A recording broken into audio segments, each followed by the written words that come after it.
my paperweight collection. The years here are represented probably from around 1850 to the present day.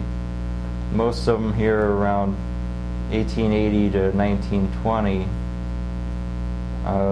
The history of paperweights, the first ones were made around 1840 in Italy.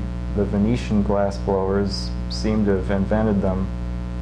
They were the fancy cane type paperweights. Then soon after, in the late 1840s, they were making them in France and also New England. And from there, a lot of different companies started making glass paperweights. So from here, I'll just point to different paperweights and different groupings of them and tell you more about them in detail.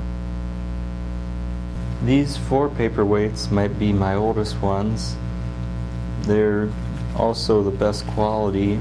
They're the early lead glass paperweights, probably around the 1850s to 1870s. You can just pick them up and you lift them and you feel that it's about twice as heavy as you'd expect it to be because of the high quality lead glass. This one here is made with a lot of little pieces of broken up cane.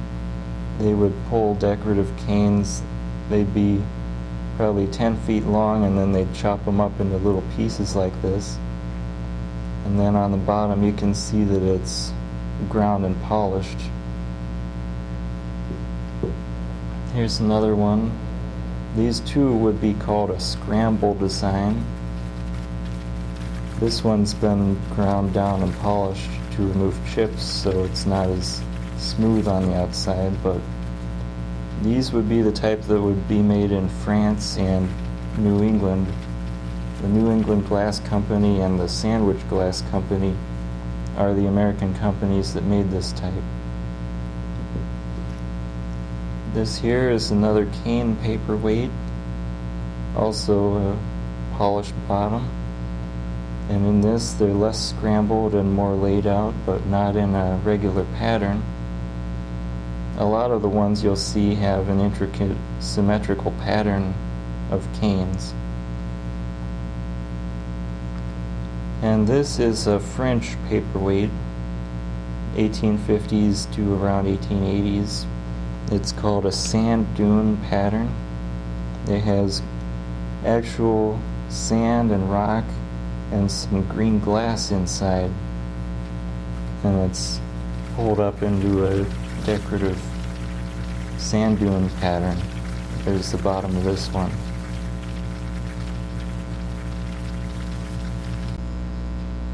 I should mention that the last group of paperweights was almost the only paperweights here that were meant to be sold. Most of the other paperweights I have here are in the category of whimsies, where it was just made by a glassblower in his free time to take home for his own family. These five here are called a lily pattern. They usually made these petals separate before they actually made the paperweight, and then they just have them on hand to put in when they were making it. The bubble in the center was made by sticking an ice pick down into the first layer of glass and making a void, and then when another layer of glass covers over that, it doesn't cover it all the way, and that leaves a bubble. This also, when you see these poked in areas, that was done with a pointed object. And this has an open funnel on the bottom. The reason I have these five lily paperweights is because they're known to have made five pointed lily paperweights at one of the Ravenna glass factories in the 1880s. And this is typical of what they made in Ravenna, but they also made them at other factories, including in Canada and in Pittsburgh. So there's no real way to know what's a Ravenna paperweight and what's another type made at another factory.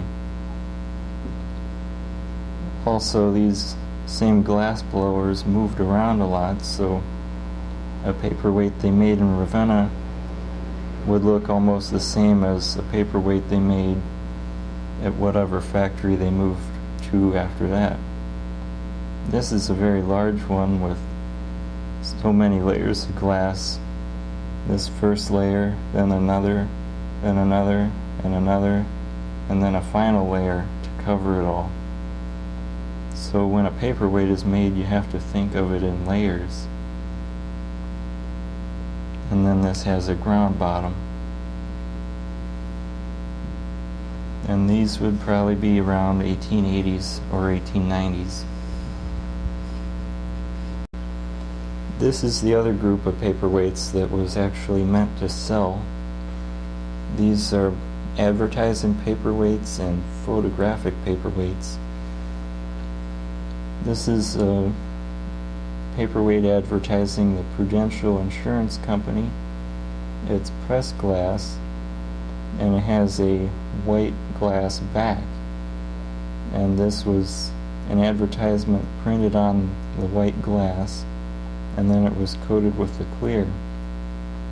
This was a patented process. They started making them in the 1880s and 1890s, and probably by around 1905 to 1910 they didn't make this type anymore. Here's a nice one advertising the Macbeth Evans Glass Company of Pittsburgh.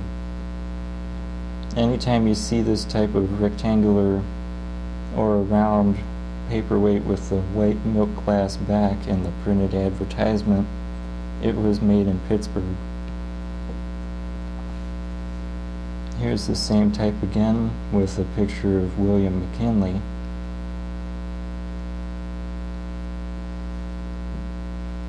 And then here's a different type of pressed glass paperweight advertising the Lancaster Glass Company, Lancaster, Ohio.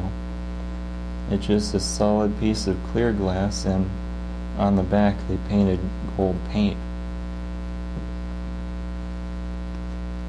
And this is a different type. This was another milk glass plate, this time in the center of the paperweight. And on this they had a process to develop a photograph on milk glass and then put it inside the molten clear glass. These turn up and they're interesting because each photograph is different. They were portraits, and you could probably go to a studio and have one made and then have a glass blower put it in a paperweight for you, but you can't anymore because it's a lost technique and no one knows how these were done. And this type is found dating around the 1880s and 1890s usually.